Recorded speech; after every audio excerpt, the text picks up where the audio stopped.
आज भी मुख्यमंत्री पुष्कर सिंह धामी और भारतीय जनता पार्टी के तमाम जो वरिष्ठ नेता हैं हैदराबाद की कार्य समिति की बैठक में मौजूद रहेंगे। आगामी 2024 के लोकसभा चुनाव को लेकर कार्य समिति में मंथन होगा। मुख्यमंत्री पुष्कर सिंह धामी, प्रदेश अध्यक्ष मदन कौशिक और पार्टी के वरिष्ठ नेता कार्य समिति की बैठक में मौजूद रहेंगे।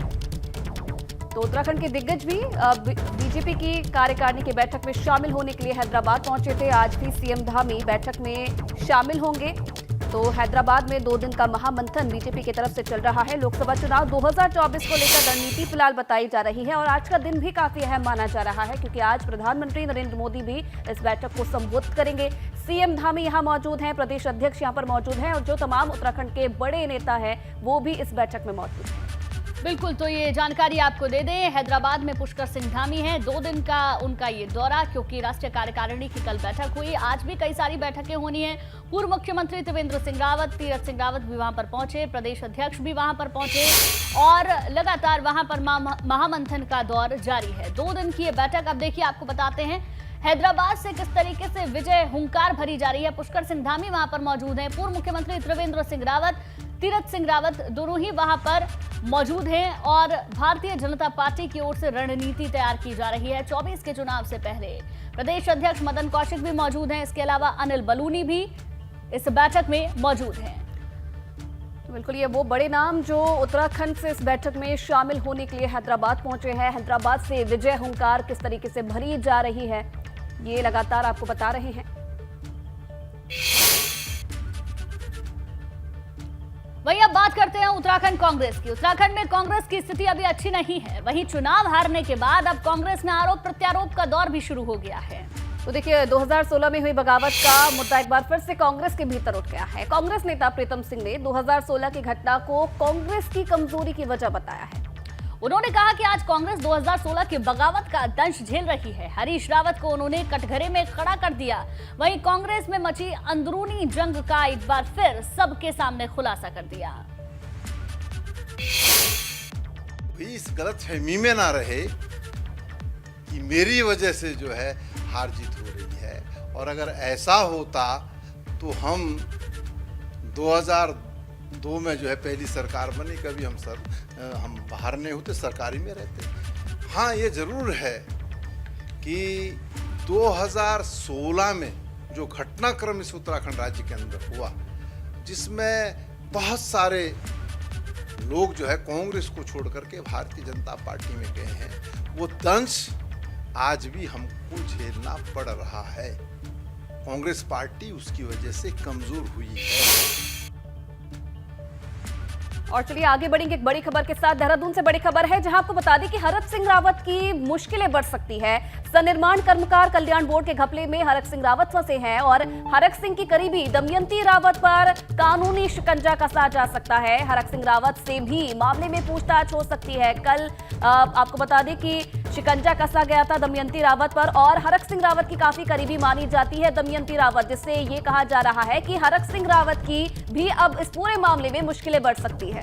और जानकारी ये भी मिल रही है कि हरक सिंह रावत से पूछताछ भी हो सकती है। कल दमयंती रावत को कारण बताओ नोटिस जारी किया गया था। अब देखने वाली बात ये होगी कि पूछताछ जब होगी तो पूछताछ में क्या सामने आता है। और चलिए अब बात करते हैं उत्तराखंड के मौसम की। उत्तराखंड में मानसून की दस्तक के बाद लगातार बारिश का दौर जारी है। बागेश्वर, नैनीताल, चमोली, पिथौरागढ़, उत्तरकाशी, रुद्रप्रयाग, देहरादून जिलों के कुछ इलाकों में भारी बारिश को लेकर अलर्ट जारी किया गया है। बिल्कुल, तो 5 जुलाई तक उत्तराखंड में इसी तरह का मौसम बना रहेगा, ऐसा मौसम विभाग की ओर से कहा गया है। 5 जुलाई को उत्तराखंड में बारिश का रेड अलर्ट भी जारी किया गया है। तो मानसून की शुरुआत हो गई है और कहीं ना कहीं आफत की बारिश इस वक्त उत्तराखंड में बरस रही है।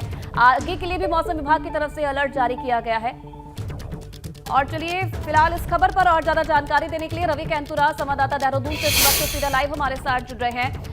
रवि, मॉनसून आया है लेकिन आफत लेकर आया है उत्तराखंड के लिए और 5 जुलाई तक ऐसा ही मौसम रहने का अनुमान जताया गया है। आज की स्थिति फिलहाल क्या है मॉनसून की?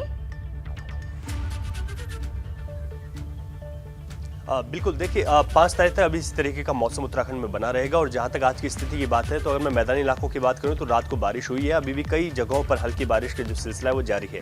लेकिन खास तौर पर जो मानसून आने के बाद जो पहाड़ी जो ज़िले हैं वहाँ पर ज़्यादा कहर मानसून का हम कह सकते हैं, जिसमें उत्तरकाशी है, रुद्रप्रयाग, चमोली और कुमाऊं में पिथौरागढ़ जिला और नैनीताल, इन जिलों में बहुत ज़्यादा बारिश भी कल देखने को मिली है। अभी भी इस तरीके का अलर्ट है और देहरादून की अगर हम बात करें तो 5 तारीख तक यहाँ पर भी अभी कुछ जगहों पर भारी बारिश का अलर्ट अभी मौसम विभाग ने जारी किया हुआ है। कल अगर देहरादून की बात करें तो एक रायपुर क्षेत्र के लिए ही 2 घंटे का रेड अलर्ट भी जारी हुआ था, क्योंकि वहाँ पर इस तरीके की सिचुएशन बनी थी कि क्लाउड बस तक की एक चेतावनी मौसम विभाग ने जारी की थी। तो ऐसे में हम ये कह सकते हैं कि जैसे मानसून की जब 29 जून को दस्तक हुई है उसके बाद ही यहाँ पर अलर्ट जारी हो गया था और पहले ही दिन 3 जिलों के लिए तब भी रेड अलर्ट जारी हुआ था।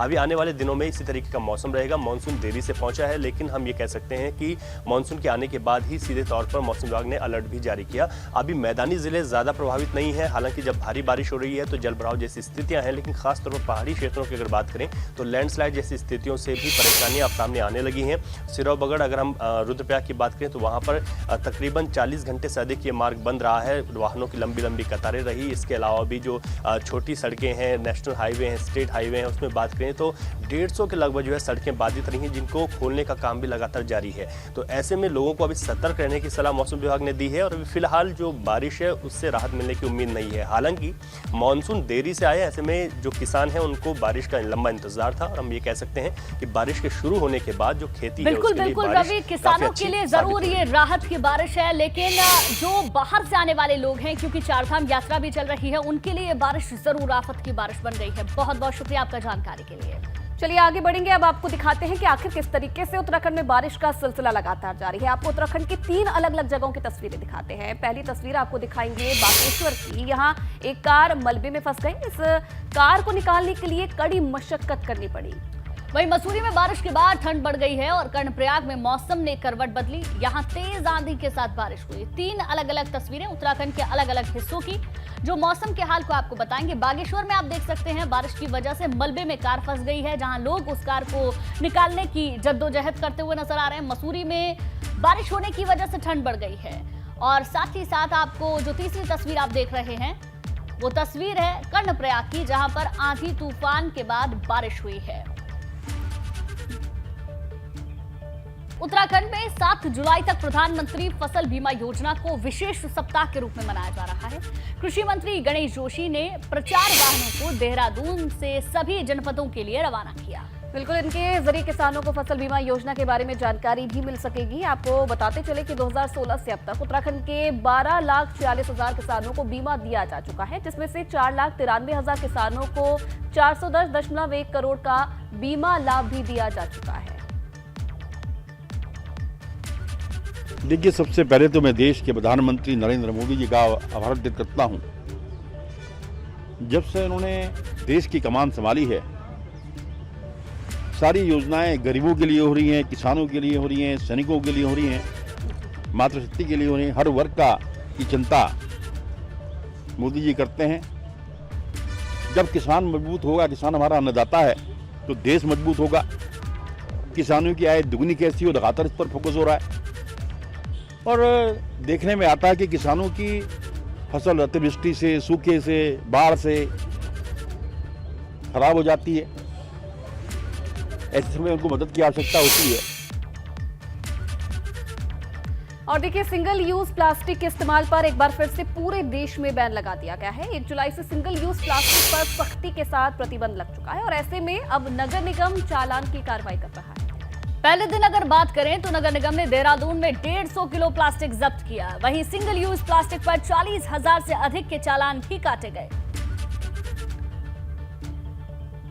केंद्र सरकार और राज्य सरकार के निर्देशों क्रम में सिंगल यूज़ प्लास्टिक पे बैन है और इसमें कई सारी वस्तुओं पे नए सिरे से बैन लगा है, जैसे कि प्लास्टिक के स्ट्रॉस हो गए और जो packaging materials single use plastic वाला कई सारे उत्पादों पे उसको भी बैन किया गया है। इस क्रम में कल से कार्रवाई गतिमान है और कल पहला दिन था कार्रवाई का, जिसमें लगभग 9 टीमें जो हमारे इंस्पेक्टर्स हैं उनके अंतर्गत और इन टीमों में सुपरवाइजर्स के द्वारा भी कार्य किया गया है।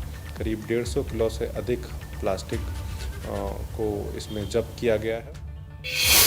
आगे बढ़ते हैं। डीएम हरिद्वार विनय शंकर पांडे रुड़की के सिविल अस्पताल पहुंचे, जहां डीएम ने गैंगरेप से पीड़ित मासूम बच्ची और मां का हालचाल जाना। तो इस दौरान डीएम हरिद्वार विनय शंकर पांडे ने कहा कि जिले में बड़ी दुखद अमानवीय घटना हुई थी। फिलहाल अभी मासूम बच्ची और मां दोनों स्वस्थ बताए जा रहे हैं। तो हरिद्वार डीएम विनय शंकर रुड़की पहुंचे थे, जहां उन्होंने गैंगरेप पीड़िता का हाल जाना, मां से भी मुलाकात की।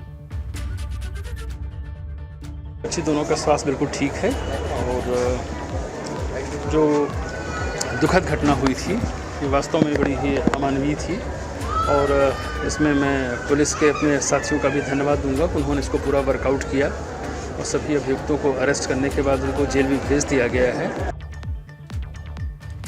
औटी की कांवड़ यात्रा 14 जुलाई से शुरू होने जा रही है, जिसे लेकर प्रशासन तमाम तैयारियों का जायजा ले रहा है। शनिवार को जिलाधिकारी विनय शंकर पांडे के नेतृत्व में कांवड़ मार्ग का निरीक्षण किया गया और कांवड़ यात्रा के लिए पीने का पानी, पोल लाइट्स और टॉयलेट जैसी मूलभूत सुविधाओं का भी जायजा लिया गया। इस बार ये उम्मीद जताई जा रही है कि भारी संख्या में कांवड़िये हरिद्वार आएंगे, जिसे लेकर प्रशासन अभी से तैयारियों में जुट गया है।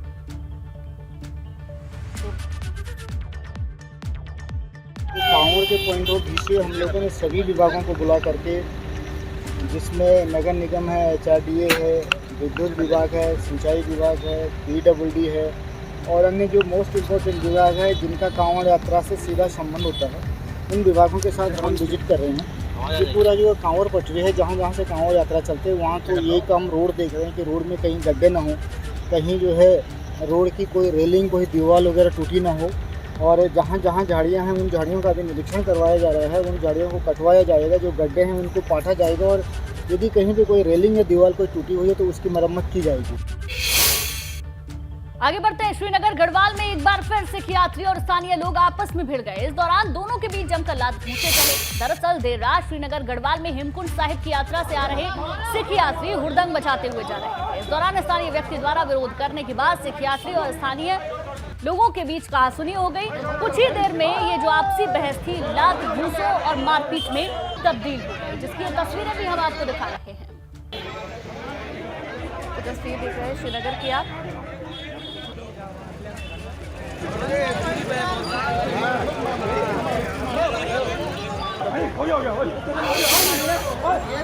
आपको कहा था कि जो मोटरसाइकिल बाइकों में आ रहे हैं, इन पे एक तो अंकुश ये लगाया जाए कि ये शालीनता से आपने आए। सभी नहीं होता, ये हम ये नहीं करें, हर यात्रा ऐसे होता है, लेकिन कुछ लोग ये मोटरसाइकिलों में जाते हैं, ये यात्रा करने नहीं आते हैं। इनका अपनी मौज मस्ती करना होता है। अगर थोड़ा सा बोलो सिर्फ मारपीट उतार हो जाते हैं, जो कि निंदनीय है। अगर ऐसी घटनाएं ऐसी होती हैं तो हम इसका पुरजोर विरोध करेंगे। व्यापार सभा इसका पुरजोर विरोध करेगी और आए दिन अगर ऐसे घटनाएं अगर दोबारा होगी तो हम व्यापार सभा को बंद भी करवाएंगे और इसमें हम वृहद आंदोलन भी करेंगे। ये हमने हो सकता है ऐसे कह दिया। सिख लोग जो आते हैं तो यहाँ पर लोकल लोगों से कुछ आपस में उनकी बोलचाल हुई, तो हल्की फुल्की मारपीट जो भी हुई है, तो उसमें कार्रवाई आगे जो है 151 में उनको चालान कर दिया गया है। कल पूरे पेश कर दिया जाएगा। बाकी अभी स्थिति सही बनी है। चलिए आगे बढ़ेंगे एक बड़ी खबर के साथ। कानपुर से बड़ी खबर है। पाकिस्तानी मुल्ला डॉक्टर अशरफ आसिम जलाली ने धमकी दी है। यूट्यूब चैनल के जरिए सूफी खानका एसोसिएशन को अंजाम भुगतने की धमकी दी गई है। नमूस ए रिसालत का विरोध करने पर सूफी खानका एसो को धमकी दी गई है। जलाली की गीदड़ भभकी, भारत में बैठे हमारे लोग ही उसे पाकिस्तान बना देंगे, ये वीडियो के जरिए कहा गया है। सूफी खानका एसोसिएशन ने जलाली को जवाब दिया है। तो यूट्यूब चैनल के जरिए सूफी खानका एसोसिएशन को अंजाम भुगतने की धमकी दी गई है और ये कहा गया है इस वीडियो में कि हमारे वहां जो लोग बैठे हैं वो इसे पाकिस्तान बना देंगे। पाकिस्तानी बरेलवी आतंकी मुल्ला आसिफ अशरफ जलाली ने अभी कुछ देर पहले अपने YouTube चैनल पर एक वीडियो अपलोड की है। उस वीडियो के जरिए उसने सूफी खानका एसोसिएशन और भारत के प्रधानमंत्री नरेंद्र मोदी जी का नाम लेते हुए भारत को पाकिस्तान बनाने की धमकी दी है और सूफी खानका एसोसिएशन के लोगों को हिंदुओं की गोद में बैठ करके मुसलमानों का दुश्मन बनाया है। पाकिस्तानी बरेलवी आतंकी